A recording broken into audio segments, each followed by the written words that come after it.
ಒಡಿಯೂರು ಶ್ರೀ ಜನ್ಮಷಷ್ಠ್ಯಬ್ದ ಸಂಭ್ರಮದ ಅಂಗವಾಗಿ ಕಡಮಜಲು ಸುಭಾಶ್ರೈ ಸಂಭ್ರಮ ವರ್ಷಾಚರಣೆಯ ಪ್ರಥಮ ತಿಂಗಳ ಸಂಭ್ರಮ ಹಾಗೂ ಸಚಿವ ಎಸ್ ಅಂಗಾರ ಅವರಿಗೆ ಶೃಂಗಾರ ಕೃಷಿ ಸನ್ಮಾನ ಕಾರ್ಯಕ್ರಮ ಮಾರ್ಚ್ 6 ಶನಿವಾರ ಕಡಮಜಲು ಕೃಷಿ ಕ್ಷೇತ್ರದಲ್ಲಿ ನಡೆಯಲಿದೆ ಅಂತ ತಾಲೂಕು ಪಂಚಾಯತ್ ಅಧ್ಯಕ್ಷ ರಾಧಾಕೃಷ್ಣ ಬೋರ್ಕರ್ ತಿಳಿಸಿದ್ದಾರೆ.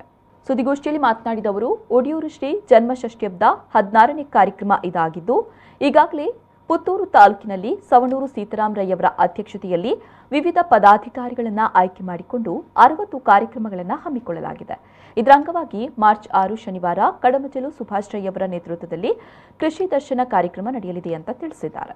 ನಾಳೆ 6ನೇ ತಾರೀಕಿಗೆ 16ನೇ ಕಾರ್ಯಕ್ರಮವಾಗಿ ಸನ್ಮಾನ್ಯ ಸಚಿವರಾಗಿರ್ತಕ್ಕಂಥ ಅಂಗಾರ್ ಅವರಿಗೆ ಶೃಂಗಾರ ಕೃಷಿ ಸನ್ಮಾನ ಅಂತ ಹೇಳುವ ಆ ಬಿರುದನ್ನು ಕೊಟ್ಟು ಬಹುಶಃ ಆ ಕಾರ್ಯಕ್ರಮದಲ್ಲಿ ಪೂಜ್ಯ ಸ್ವಾಮೀಜಿಯವರು ಕೂಡ ಕಾರ್ಯಕ್ರಮದಲ್ಲಿ ಭಾಗವಹಿಸ್ತಾ ಇದ್ದಾರೆ. ಆ ಕಾರ್ಯಕ್ರಮವನ್ನು ನಮ್ಮ ಕಡಮಜಲು ಸುಭಾಶ್ರಯ್ಯವರ ಒಂದು ಕೃಷಿ ಕ್ಷೇತ್ರದಲ್ಲಿ ಮಾಡಬೇಕು ಹೇಳುವ ಒಂದು ಸಂಕಲ್ಪವನ್ನು ಮಾಡಿ ಕಾರ್ಯಕ್ರಮದ ಆಯೋಜನೆಯನ್ನು ಮಾಡಿದ್ದೇವೆ.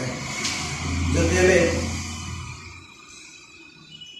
ಮೇ ತಿಂಗಳ 2ನೇ ತಾರೀಕಿಗೆ 3 ಜಿಲ್ಲೆಗಳ ಎಲ್ಲ ಬಂಧುಗಳನ್ನು ಒಟ್ಟುಗೂಡಿಸಿಕೊಂಡು ಅತ್ಯಂತ ಸ್ವಾಮೀಜಿಯವರಿಗೆ ಅತ್ಯಂತ ಪ್ರಿಯವಾಗಿರ್ತಕ್ಕಂಥ ತುಳು ಭಾಷೆಯ ಅಭಿಮಾನದ ಸಂಕೇತವಾಗಿ ಒಂದು ಕಾರ್ಯಕ್ರಮವನ್ನು ಆಯೋಜನೆ ಮಾಡಬೇಕು ಅಂತ ಹೇಳುವ ಸಂಕಲ್ಪವನ್ನು ಕೂಡ ಈ ಒಂದು ಸಮಿತಿ ಮಾಡಿಕೊಂಡಿದೆ. ಸುದ್ದಿಗೋಷ್ಠಿಯಲ್ಲಿ ಒಡಿಯೂರು ಷಷ್ಠ್ಯಬ್ದ ಸಂಭ್ರಮ ಸಮಿತಿ ಕೋಶಾಧಿಕಾರಿ ಮಹೇಶ್ ಗಜೆ, ಸಮಗ್ರ ಕೃಷಿ ದರ್ಶನ್ ಸಂಚಾಲಕ ಕಡಮಜಲು ಸುಭಾಶ್ರೈ, ಒಡಿಯೂರು ಶ್ರೀ ಜನ್ಮ ಷಷ್ಠ್ಯಬ್ದ ಸಂಭ್ರಮದ ಪ್ರಧಾನ ಕಾರ್ಯದರ್ಶಿ ಹರಿಣಾಕ್ಷಿ ಜೆ ಶೆಟ್ಟಿ, ಸಮಿತಿಯ ದೇವಪ್ಪ ನೊಂಡ ಉಪಸ್ಥಿತರಿದ್ದರು.